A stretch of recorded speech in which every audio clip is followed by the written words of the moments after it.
Hello and welcome to I Am. I'm David Andrade. Mother, can you hear me?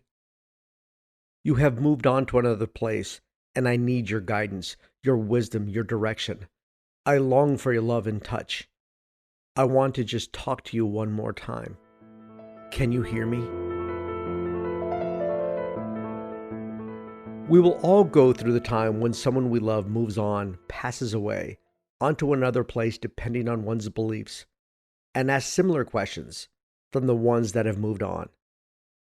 Will we shed tears of their non presence or focus on the joys and life they gave us?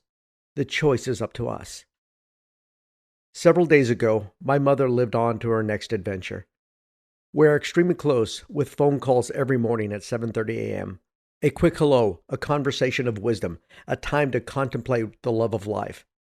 Every conversation is enlightening and brings a day of smiles. Will I miss the physical phone conversations? In the tangible sense, yes, I most surely will, and a tear will stroll down my cheek. There will always be a thought of sadness when one is separated from the physical touch of a kiss, a hug, a voice carrying a smile, wisdom, or utter enjoyable blathering. As someone moves on to their next adventure into the beyond, many can feel and carry this as a loss or choose to look at the joys that are carried behind the voice and whispers. How do we carry on a conversation with one that is perceivably not physically there to pick up the phone call, to respond to the text, to give the much needed hug or conversation of guidance? How? How do we converse? Mother, can you hear me? Can you hear my plea for guidance and assurance? But within this emotional upheaval, there's a bigger form of communication that we all disregard as coincidence, that we all disregard as just a thought. How many times have you thought of someone you wanted to call, and they called you at the exact same time? How many times have you picked up a phone, and the person you were calling was on the other line without even a ring? How many times have you had a gut feeling not to do something, and you did it anyway? Then after your choice was made, you said, why didn't I just listen to my gut? This has happened to all of us at some point in life, and will continue to happen now and in our next adventure beyond. There will be those times when one has moved on to their next adventure, and how do we understand it? How do we cope with it? How do we simply move on with our lives, knowing that their physical presence is no longer? Here's my story that only a few have been told, including my mother, as she always wanted me to share it, but I never felt completely comfortable discussing that moment in time. When I was in high school, my buddy and I were driving his blue Opel after school on our way back home, but decided to take a back route. He decided to find his girlfriend at that time. We were driving particularly fast, as he wanted to find her as quickly as possible, he being the driver and I being in the passenger seat. With a quick flash to his left, he saw his girlfriend pass in the opposite direction, and he immediately saw a streak to flip a U-turn. His Opel swerved to the left across traffic, thinking he could cut across the roads in safety, and wanted to flip a U-turn to catch her. And that is when life was interrupted. No sound, no pain, no sense of time. Just the feeling that everything was in slow motion. We were struck by an oncoming vehicle directly on the passenger side, my side. It felt like hours floating in the air as we were catapulted after being struck by the oncoming vehicle.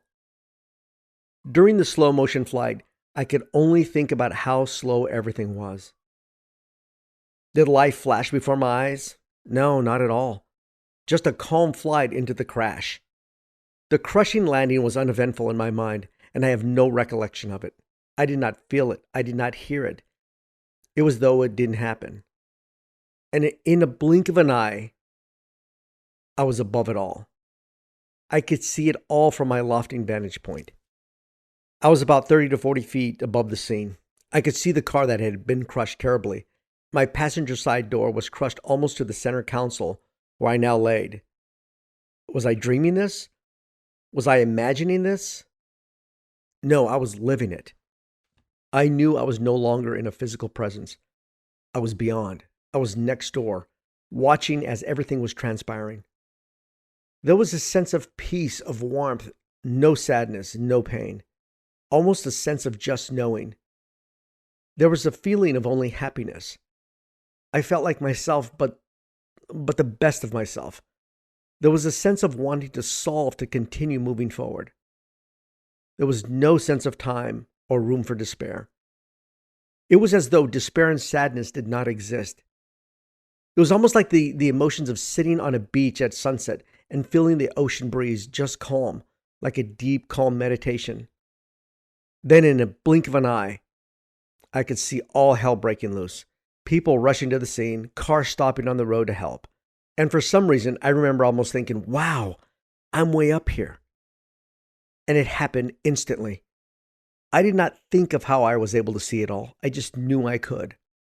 For some reason, from my vantage point, I remember seeing a lime green car stopped in front of a police vehicle. And I also remember the other vehicles stopped on the opposite side of the road. And the cars were at a higher elevation than where we landed. Why do I remember this lime green car? Maybe because it was lime green. Was there someone in it who witnessed everything? I don't know. Then immediately I could see the driver, my friend, and someone else race around the car and try desperately to pull me from the car. My down jacket had been ripped apart. I could see my bloodied face. But still, I did not feel any pain or sadness, only calmness. But in my current state, I could move around with lightning speed. Up close to see my face, to up above the crowd. Then, as I reviewed the scene, then the screaming voice came. And I can hear it as clear today as I did on that day. He's dead, he's dead.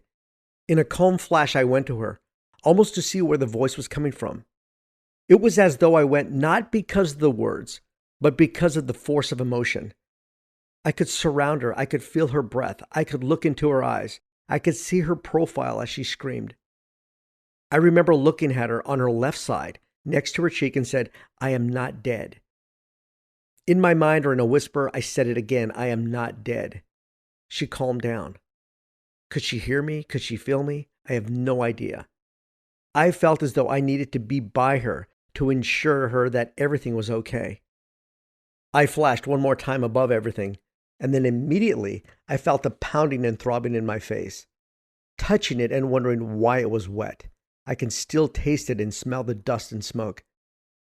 Then I opened my eyes, and I vividly remember thinking, after I opened my eyes, why are my eyes open and it is still black? I must be dead. Then the darkness began to become light. Someone had wiped away the blood from my eyes and face, and I could start to see silhouettes of people. I wasn't dead. Still in shock, I was alive and feeling no pain. Then on a gurney, being whisked away by the ambulance, the only pain I felt was when my hand was crushed against the ambulance while I was being loaded. That was the only pain I felt. My next memory was waking up in the hospital and my mother looking at me, and I remember smiling and saying, I'm okay, Mom. My friend and I didn't talk for a few days, and this is when he told me of what happened inside the car. I had been crushed next to him, snapping the stick shift. My head had gone through the windshield, and he said that he was calling to me, and he knew that I had died on impact. I wasn't breathing. I wasn't awake. There was no pulse, nothing. He said he screamed at me, I'm sorry, but I do not recall that at all. I believe that is when I came to life on the other side. I dreamt about what happened to me and kept it to myself for some time. But it had bothered me for many years. In a sense, I knew what had happened to me. I knew that I had ventured into another place. I didn't understand it. How long was I on the other side of life? I cannot tell you. But after that journey, I always felt a sense of peace and understanding, a more sensitive ability to feel someone. When I ventured over that day, were there others on the so-called other side waiting and guiding me? No, there was not. Did I see a white light and wanted to follow it? No, there was not. This was my experience. During the brief moment, I didn't feel I needed to find others where I was. I felt that I was still existing with everyone who could not see me, as though I was part of their existence, no separation. I felt intertwined with everything. I knew that for a moment in time I had ventured into another realm, a place where I could see everything, feel everything. How could I see everything around me if I was crushed in a car? Even months later, I remember seeing the lime green car that was parked on the road next to us, next to that police vehicle that day, and the oxidation on the hood of the car. How could I have seen that while crushed in a car? I know what happened to me. I know that while being on the other side, what it was like. It is a place of absolute peace, a place with a sense of caring but not wanting to judge or interfere, but to help or guide, to be able to give a hint of direction to someone. As when I whispered to the girl at that accident that day, telling her I was not dead, and she calmed down. I could move through the crowd listening. I felt like I wanted to help guide the emotions and direct them to calm, and there was no sense of time. I felt like there was no past but only forward to help life continue to exist in whatever realm. It felt like a breeze with life embedded into it, like a hummingbird that flies in front of you. You can faintly make out the flutter, but you know it is there, right in front of you. Then in an instant, it's on to its next calling, and then back again. This is what it felt like. There was no sense of time, only being.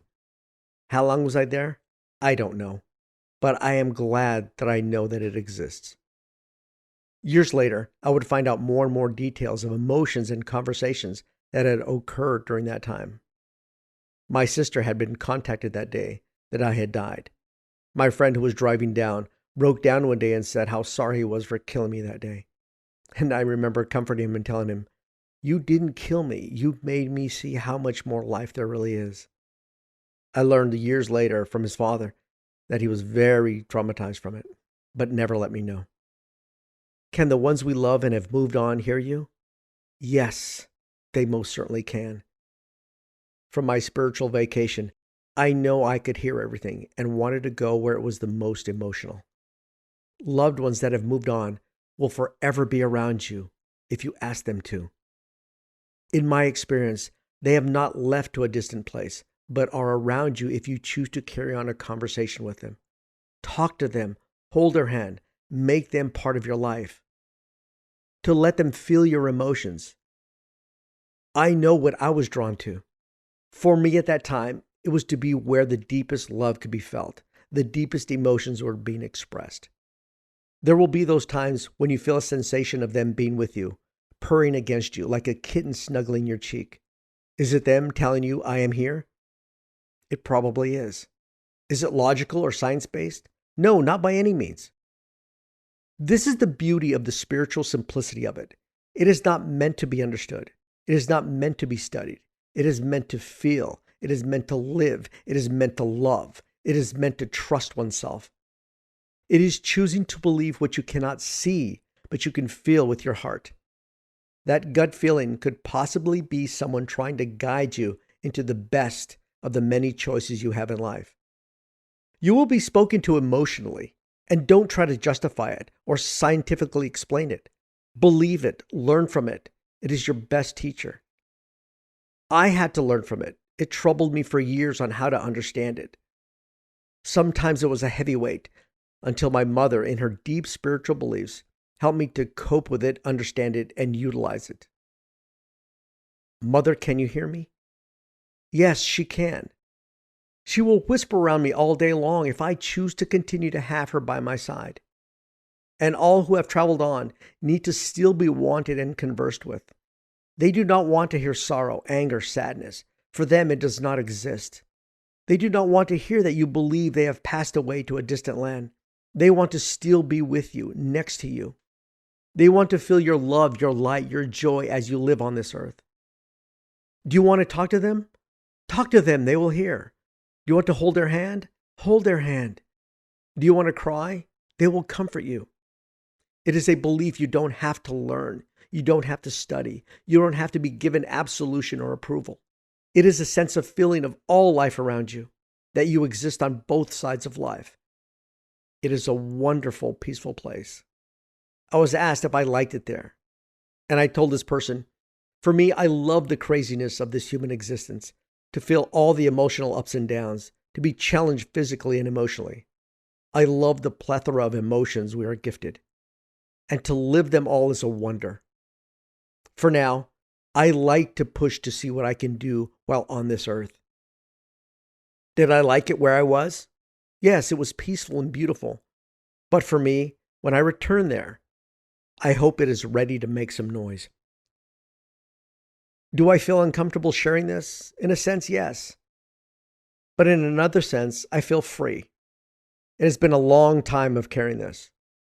Hopefully, this can help someone that is trying to cope with someone moving on, that there is this peaceful life beyond, and the ones you love are next to you. Consume as much life while you are here on this earth. Take on the challenges that lie before you.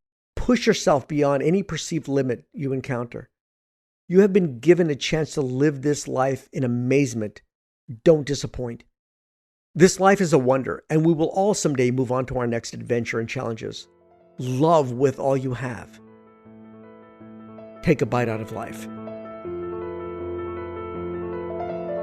Please share this podcast and visit us at www.immethod.com. Thank you.